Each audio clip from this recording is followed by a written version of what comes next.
సురేష్ గారు, ఇది ఇంతకుముందు మీరు అన్నట్టుగా పుతిన్ కామెంట్స్ని మనం తీసుకుంటే థర్డ్ వరల్డ్ వార్ జరగొచ్చినటువంటి ఆయన కామెంట్ చేసినటువంటి మాటలు, ఇప్పుడు అమెరికా వర్సెస్ రష్యా అనేటువంటి పరిస్థితి వస్తే కనుక భారత్ స్టాండ్ ఏంటి, ఎటు ఉండాలి, ఎలాంటి స్టాండ్? Bharat a stand తీసుకోకర్లేదండి. మనం ఎందుకు స్టాండ్ తీసుకోవాలి? We should take care of our national interest.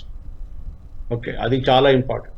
ఎప్పుడో అది చెప్తారు కదా, ఉర్దూలో ఒక షాయరీ కూడా ఉంది, బేగానీ షాదీ మా అబ్దుల్లా దివాన్ అంటే ఎవరిదో పెళ్లికి ఈడెళ్ళి డాన్స్ చేస్తుంటాడు అనమాట.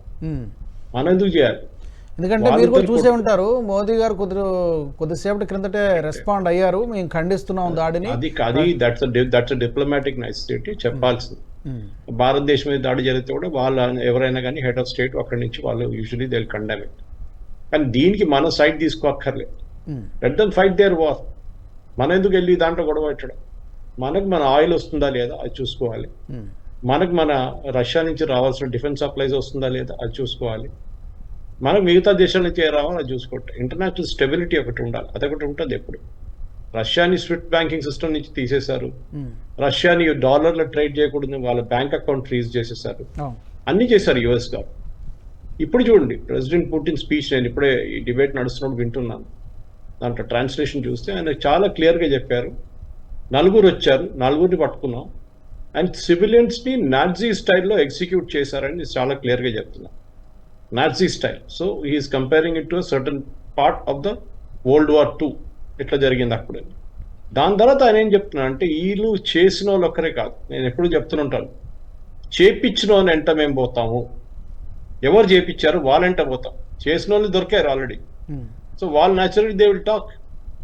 కేజీబీ లాంటి ఆర్గనైజేషన్ ఉన్న రష్యాలో, ఇవన్నీ కేజీబీ హస్ వీకెండ్ కన్సిడరబ్లీ, కానీ డెఫినెట్గా వీళ్ళు ఏం చేయబోతున్నారంటే Russia will go after Ukraine, దాంట్లో డౌటే లేదు. ఎందుకంటే ఆల్రెడీ పుటిన్ ఇస్ సేయింగ్ ఇప్పుడు ఈ స్పీచ్లో అడ్రస్ టు ద నేషన్లో దట్ ఒక ఎస్కేప్ రూట్ వీళ్ళకి యుక్రెయిన్ నుంచి అరేంజ్ చేశారు, అంటే వీళ్ళు వచ్చింది కూడా యుక్రెయిన్ నుంచే అని చాలా క్లియర్గా చెప్తున్నారు. అంటే యుక్రెయిన్కి తెలుసు ఏం జరుగుతుంది, వాళ్ళు ఒక న్యూట్రల్ పొజిషన్ తీసుకొని ఉంటారు, లేకుంటే ఒక సపోర్ట్ పొజిషన్ ఇచ్చి ఉంటారు. మీరు వెళ్ళి దాడి చేయండి రష్యా మీద, మేము చూస్తూనే ఉంటాం, మీకు ఏమైనా సపోర్ట్ కావాలంటే మీకు ఎస్కేప్ రూట్ మేము ఇస్తామని చెప్పి పుటిన్ చెప్తున్నారు. So naturally Ukraine will become a sponsor, indirect sponsor of the attack. ఎవడో $5,000 ఇచ్చాడని చెప్పి వెళ్ళి ఎవరు చంపరండి. అదే ఓకే, చాలా క్లియర్. అది ఇస్లామిక్ మీరు చూస్తే అటాక్ చూస్తే కూడా వాళ్ళది ఫిలాసఫీ మీద అటాక్ ఉంటుంది. వాళ్ళది ఒక గెయిన్ చేయడానికి, టెరిటరీ గెయిన్ చేయడానికి చేస్తారు. అది మనం ఆఫ్ఘనిస్తాన్ లో చూసాం. ఇంత పెద్ద రష్యన్ ఆర్మీని ఓడించడానికి US used all the money at its resources. ఎందుకు చేశారు? లాస్ట్ ఇప్పుడు ఆఫ్ఘనిస్తాన్ పరిస్థితి ఏమైందండి? లాస్ట్ లో యుఎస్ అక్కడికి పారిపోవాలి వచ్చింది. రష్యన్స్ ఎట్లా పారిపోయారు, యుఎస్ కూడా అట్లనే పారిపోయారు. వాళ్ళ ఎయిర్ క్రాఫ్ట్లు అన్ని అక్కడ పెట్టేసి వెళ్ళిపోయారు వాళ్ళు రాత్రికి రాత్రి. సో ఈ యుక్రెయిన్ వార్ దిస్ వాజ్ ఒక బ్లండర్ అని నేను ఇప్పుడు చెప్తున్నాను. ఎందుకంటే ఓకే, ఈ కర్నల్ పరమేశ్వర్ లాంటి ఆర్మీ ప్రొఫెషనల్స్ కి it is a new war because new learning experience. ట్యాంకులు కానివ్వండి, humans on the people on the foot అంటారు కదా, soldiers on the foot on the ground అక్కర్లేదు. చిన్న చిన్న డ్రోన్స్ తోని, మిసైల్స్ తోని అట్లాంటి దాన్ని పెట్టి అటాక్ చేస్తున్నారు. అది the new war, the new theatre of war is opened up. So అదొక పెద్ద లెసన్ ఉంది యుక్రెయిన్ వార్. ఇప్పుడు అన్ని ఆర్మీ వాళ్ళు they are redrawing the strategies చాలా క్లియర్. ఈవెన్ మన ఇండియన్ ఆర్మీ కూడా they are setting up a new think tank దానికోసం. What will the future of war look like? ఎట్లా ఉంటుంది యుద్ధం అంటే? ఆ ట్రెడిషనల్ యుద్ధం కాదు. మనం సెకండ్ వరల్డ్ వార్ లో చూసినా కానీ, 71 వార్ లో చూసింది, దానికన్నా ముందు 62 వార్ చైనాతో చూసింది. అదేం కాదండి. ఇప్పుడు రాబోతుంది వార్ డిఫరెంట్. ఇప్పుడు చూస్తున్నాం ఇట్లాంటి అటాక్ మన మీద కూడా బొంబాయిలో జరిగింది కదండి, 2016 అప్పుడు జరిగింది కదా. అప్పుడు ఎట్లా జరిగింది అది?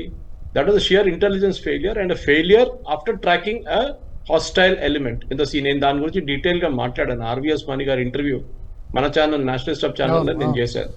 ఆయన చాలా క్లియర్ గా చెప్పారు. ఈ was the ministry of home affairs official, under secretary level. ఆయన చెప్పారు this ship was detected in the Pakistani waters moving towards India. Chidambaram గారు స్టేట్మెంట్ ఇచ్చారు పార్లమెంట్ లో దీని గురించి, కానీ అక్కడి నుంచి వాళ్ళు ట్రాక్ చేయవద్దని చెప్పారు. సో మన దేశంలో కూడా ఈ సింగిల్ స్టెప్ ఇట్లాంటిది మన సెక్యూరిటీ ఫోర్సెస్, దీనికన్నా ముందు నేను చెప్పినట్టు మన ఇంటెలిజెన్స్ ఫోర్సెస్ కానీ, మన రా కానీ ఎన్నో అటాక్లు వాళ్ళు ప్రివెంట్ చేసి ఉంటారు, కానీ మనకు తెలియదు దాని గురించి, మాట్లాడరు వాళ్ళు. కానీ ఇప్పుడు రష్యా మీద జరిగిన జాడి బెల్సన్ తర్వాత second attack on Russia like this something very similar. కానీ రష్యాని మొత్తం ఫినిష్ చేయడానికి యుఎస్ ట్రై చేస్తున్న, నేటో ట్రై చేస్తున్న, ఎస్పెషలీ యూరోపియన్ కంట్రీస్ ట్రై చేస్తున్న, it's a big blunder. Zelensky the biggest group దీంట్లో. వాన్ని పక్కన పెట్టేసి they have to sign a deal with Russia and come to a ceasefire. అది జరగాల్సింది ఇప్పుడు. లేకుంటే ఇది ఇంకా చెప్పినట్లు థర్డ్ వరల్డ్ వార్ దాకా కూడా వెళ్ళొచ్చు.